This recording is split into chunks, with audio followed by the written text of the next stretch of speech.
What's good? Hey, I'm very happy and proud to announce this.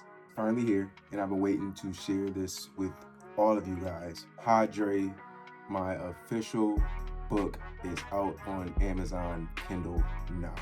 This is a story that I have revised numerous times. I'm talking, I made it, I believe, in 7th or 8th grade, and it was a 6-7 page short story. Shout out to Miss P. Ended up really enjoying it. It kind of gave me the motivation, the spark to eventually want to keep going with it, which I did. The preceding years in high school, I would go and I would rewrite, and I had a more lengthy written out story. I then would go to college, and then eventually after that, the military. I fell off into doing anything writing. I got out of the military, came back home. I was helping my mom move and found the old stack of papers. Gave me the idea, yo, I can still revise this. At this point in time, this is well over 5 years. And I said, yo, we're gonna rewrite it. So I started to, at this point, start typing. I got more into it, kept going. The story actually started to get more interesting, and eventually the book was fully made. I have went through a boatload of rewrites, paper and on the PC, so many different changes, but I am proud to say that it's finally here. This story, man, it's a journey. It follows Marcus and his mom Rose coming home to their apartment being completely trashed, and they find some unsettling news about who that potential person could be. It's a thrilling story. I love reading like a lot of books. To be honest, it kind of takes inspiration from a lot of books you may have read growing up. The Crazy McGee story, or even the Blueford High series. You may see shades of, certain themes, or how scenes like play out.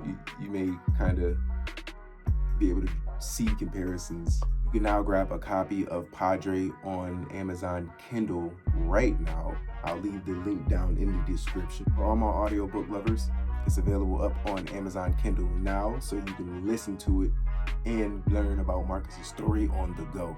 But wait, there's more. If you want a soft cover, I will eventually be making those, and anybody who wants a signed copy can DM me, and we can talk about getting early access of getting a copy signed before everybody else. So keep, on the lookout for that, and it's going to be really exciting. Seriously, though, thank y'all for rocking with me and believing in this story. I've had people throughout the years, and people kind of critique and kind of help me with formatting and knowing how to properly structure a book. So everybody who has helped me through this, even to the point up to learning how to find somebody to publish the book, or just learning that type of information, thank everybody that helped contributed this being possible. Here's a little sneak peek of the book in audio form, so you guys can hear it with pictures up as well. If you guys stay to the end of the video, there will be a sneak peek just for you. You don't want to miss it. Thank you so much for tuning in, and I'll see you at the end of the video. Seeing him brought a small smile to my face, a welcome distraction from my troubled thoughts. I jogged over, and without a word, we started playing together. We shot hoops for a while, the rhythm of the game easing some of the tension I had been carrying. After a while, we sat down on the sidelines, catching our breath. We started talking about what it would have been like if we had grown up together, wrestling in the backyard, playing freeze tag and manhunt, getting into trouble like typical kids. The more we talked, the more I realized how much I missed out on and how different things could have been. You think we'll ever have those moments? Quentin asked, his voice quieter now. Was about to answer, but before I could, a familiar car pulled up. Quentin's dad got out and walked over to us. He greeted us both with a smile, but my stomach tightened as he turned to me, and asked how I was doing, if I needed a ride home. "I'm good," I muttered, trying to keep my voice steady. He nodded, then turned to Quentin. "All right, let's head home." Watch them drive away, my heart heavy with the weight of all the words I hadn't said. Standing there alone on the basketball court, I felt the world slow down around me. The decision I'd been putting off loomed larger than ever. Stayed there for a while, just thinking, letting the cool air clear my head. The park was supposed to bring me peace, but today it left me with more questions than answers. Through the front door, the familiar smell of Mom's cooking greeted me. It was comforting, like a warm blanket after the cold confusion of the park. I shrugged off my jacket and headed into the living room, deciding to kill some time with TV while she finished dinner. I flicked through the channels, but nothing really caught my attention.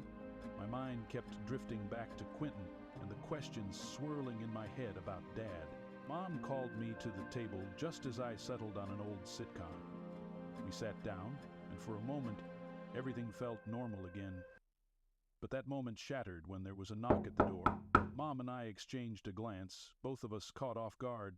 She wiped her hands on a dish towel and walked over to the door.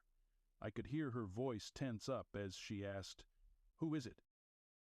"It's Chris," came the reply, and my heart dropped. What was he doing here? Mom hesitated, her hand hovering over the doorknob before she finally opened the door. The sight of them together stirred up a mess of emotions I wasn't prepared for. Mom didn't move for a moment. I could see the conflict in her eyes, the battle between wanting to protect me and dealing with this mess. Eventually, she stepped aside, letting them in.